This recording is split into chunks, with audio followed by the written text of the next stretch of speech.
दोस्तों, ये मूवी शुरू होती है साल 1835 से। इस वक्त स्पेन पहले कार्लिस्ट वॉर की वजह से तहस नहस हो गया था।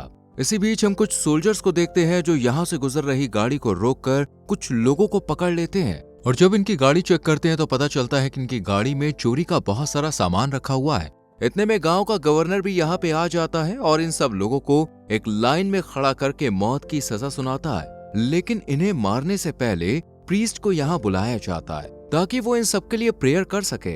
और फिर गवर्नर के ऑर्डर मिलने पर सोल्जर्स सभी को शूट कर मौत की नींद सुला देते हैं। काम खत्म करने के बाद जैसे ही सोल्जर्स यहाँ से जा रहे होते हैं तभी इनमें से पांची नाम का आदमी जिंदा होकर इनके सामने खड़ा हो जाता है और एक एक करके सोल्जर से अपना बदला लेता है। जब प्रीस्ट की नजर पांची पर पड़ती है तो इन्हें इसमें नरक के शैतान की झलक दिखती है, जिसे देखकर प्रीस्ट बहुत ज्यादा डर जाते हैं और पांची के हाथों मारे जाते हैं। आखिरकार पांची अपने आखिरी दुश्मन गवर्नर को भी बेरहमी से मारकर अपना बदला लेता है और फिर कहानी का पहिया 8 साल आगे घूमता है, जहां इस गांव की दुर्दशा और ज्यादा खराब हो गई थी। पर लोग अब भी यहाँ जैसे तैसे अपनी जिंदगी गुजार रहे थे।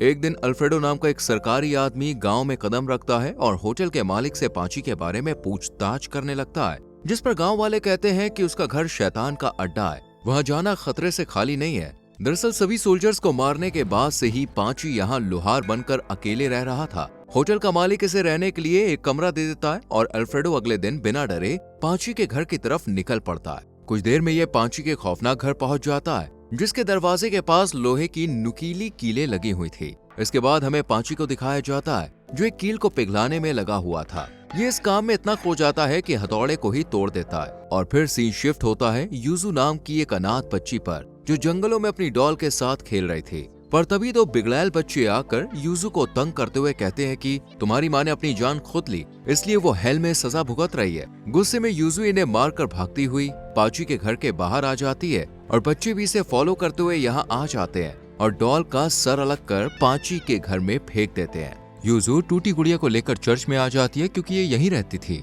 यहाँ भी कुछ बच्चे टूटी गुड़िया को देखकर इसका मजाक बनाते हैं और यूजू कुछ कह नहीं पाती। नेक्स्ट डे होटल के मालिक का बेटा अल्फ्रेडो के रूम में से बैग चुराकर अपने बड़े लोग को देता है। होटल में बैठे सभी लोग अल्फ्रेडो का बैग चेक करते हैं और इन्हें बैग में से एक नोटिस मिलता है, जिससे पता चलता है कि अल्फ्रेडो यहाँ इसलिए आया है ताकि वो पांची के पास मौजूद खजाने को अपने कब्जे में ले सके। ये पढ़कर सब लोगों के मन में लालच जाग उठता है और इतने में अल्फ्रेडो यहाँ पर आकर इनके हाथ से नोटिस छीनकर इन पर गुस्सा करता है और कहता है कि अगर मैंने सरकार को तुम्हारी इस हरकत के बारे में बताया तो तुम्हें कड़ी सजा मिल सकती है। सब लोग अल्फ्रेडो से माफी मांगकर उसका खजाना ढूंढने में साथ देने का वादा करते हैं। हालांकि एक शख्स इन्हें पांची के घर ना जाने की सलाह देता है क्योंकि रात में उसके घर से अजीबोगरीब आवाजें आती थी। पर लालच में आकर अगले दिन अल्फ्रेडो 3 लोगों को लेकर पांची के घर पहुंच जाता है। अल्फ्रेडो खुद अंदर नहीं जाता बल्कि बाहर खड़ा रहकर इन तीनों को अंदर जाने का हुक्म देता है। ऑर्डर को फॉलो करते हुए ये लोग अंदर जाकर पांची को बाहर आने को कहते हैं।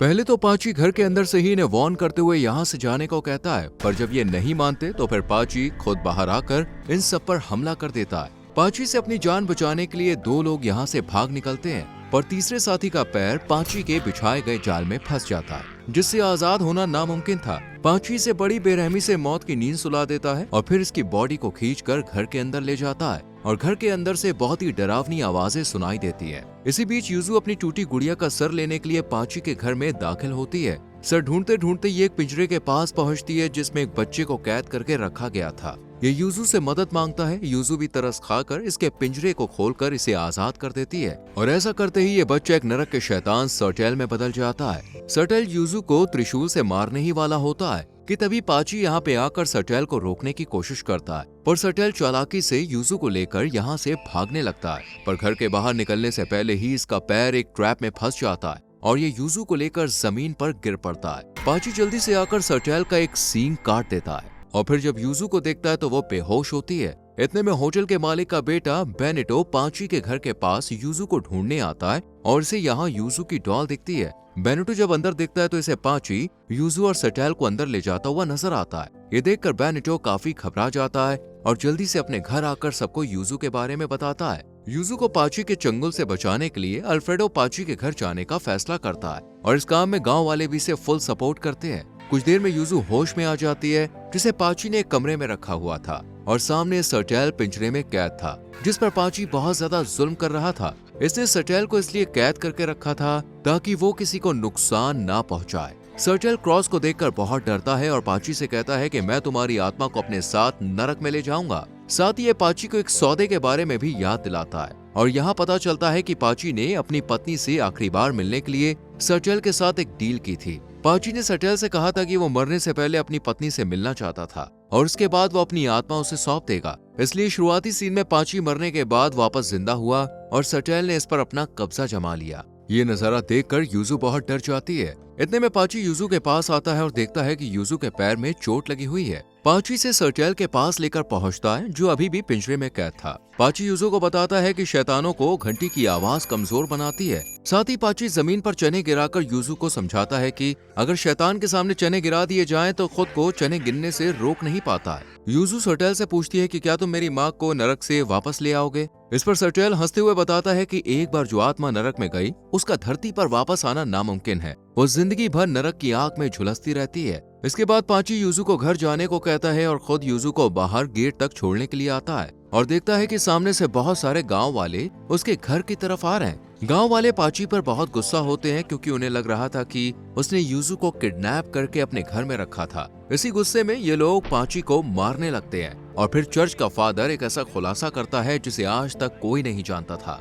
फादर बताता है कि यूजू पाची की ही बेटी है। ये बात उस दौर की है जब पाची युद्ध पर गया हुआ था और फिर सालों बाद जब अपने घर आया तो इसे पता चला कि इसकी पत्नी ने दूसरी शादी कर ली है और अब वो एक बेटी की माँ है। पाची पूरे 2 साल बाद युद्ध से लौटा था। इस लंबे समय को देखते हुए इसकी पत्नी को लगा कि पाची युद्ध में मारा गया है, इसलिए उसने दूसरी शादी कर ली है। पाची को यह बात बिल्कुल भी बर्दाश्त नहीं होती, इसलिए वो बच्ची को आग में जलाने के लिए ले जाता है और इसी बीच यूजू का आधा चेहरा जल जाता है। लेकिन इतने में यूजू का रियल फादर यहाँ आकर उसे बचाता है, पर पाची उसे भी मौत की नींद सुला देता है और इस सबसे परेशान होकर पाची की पत्नी अपनी जान दे देती है। पत्नी को खोने के बाद पाची को अपनी गलती का एहसास होता है और ये यूजू को चर्च के हवाले कर देता है और साथ ही इसने चर्च के लिए जो घंटी बनाई थी वो भी दे देता है। ये सब जानने के बाद खजाने के लालच में अल्फ्रेडो और कुछ लोग इसके घर के अंदर जाते हैं और शैतान को पिंजरे में बंद देखकर हैरान रह जाते हैं क्योंकि इन्होंने पहली बार इतनी डरावनी चीज देखी थी। कुछ लोग बाहर आकर गांव वालों को इस शैतान के बारे में बताते हैं, जबकि अंदर अल्फ्रेडो 2-3 लोग के साथ मिलकर पाची पर जुल्म करता है। उसे कुर्सी से बांधकर खजाने का राज जानने की कोशिश करता है,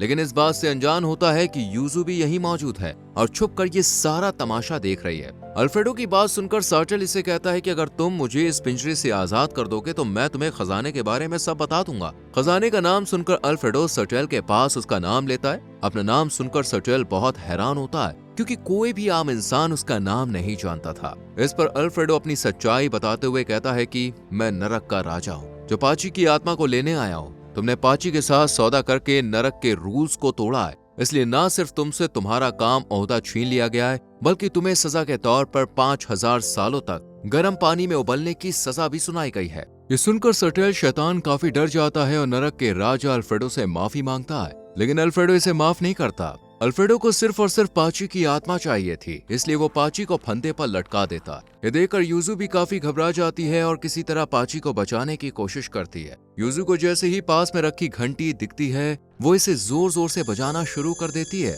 घंटी की आवाज सुनते ही अल्फ्रेडो अपने असली शैतानी रूप में आ जाता है। अल्फ्रेडो का यह भयानक रूप गाँव वालों की सिट्टी बिट्टी गुल कर देता है और ये अपनी जान बचाने के लिए अल्फ्रेडो को शूट कर देते हैं, जिससे अल्फ्रेडो बेहोश होकर गिर पड़ता है। मौका मिलते ही यूजू जल्दी से पाची के पास जाती है और इसकी रस्सियां खोलकर उसे आजाद करती है। सर्टेल यहाँ मासूम यूजू को अपनी बातों में फंसाता है और इसे लालच देता है कि अगर तुमने मुझे इस पिंजरे से आजाद कर दिया तो मैं तुम्हारी माँ को नरक से बाहर निकालकर दुनिया में ले आऊंगा। माँ का नाम सुनकर यूजू बिना सोचे समझे सर्टेल को आजाद कर देती है और बस सर्टेल मौका देखकर यहाँ से भागने लगता है, पर खराब किस्मत के चलते फिर से ट्रैप में फंसकर जमीन पर गिर पड़ता है। गांव वाले भी सर्टेल को घेर कर खूब मारते हैं। यूजू जल्दी से फादर के पास जाती है जो इसे सर्टेल को आजाद करने की वजह से खूब डांटते हैं। फादर की बातों से यूजू इतना दुखी होती है कि अल्फ्रेडो के पास जाकर उससे कहती है कि मुझे भी मेरी माँ के पास ले चलो। यूजू ने जाने अनजाने में अल्फ्रेडो के साथ अपनी आत्मा का सौदा कर दिया था, इसलिए अल्फ्रेडो अपने असली शैतानी रूप में आकर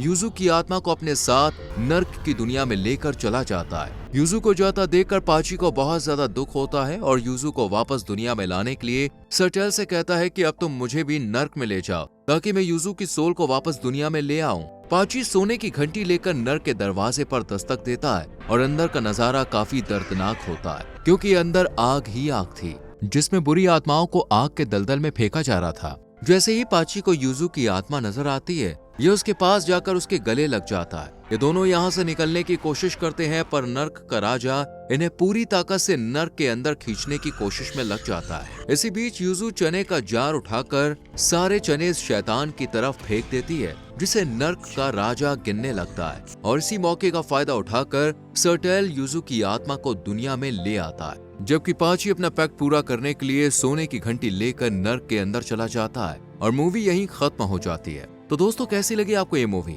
इस मूवी को आप कितनी रेटिंग देना चाहेंगे कमेंट सेक्शन में जरूर बताएं। वीडियो अच्छी लगी हो तो इसे लाइक और शेयर जरूर करें और चैनल को सब्सक्राइब करके बेल आइकॉन प्रेस करना ना भूलें जिससे हमारे चैनल फिल्म एडिक्ट के मूवीज एक्सप्लेनेशन आपको मिलती रहे। Till then bye bye.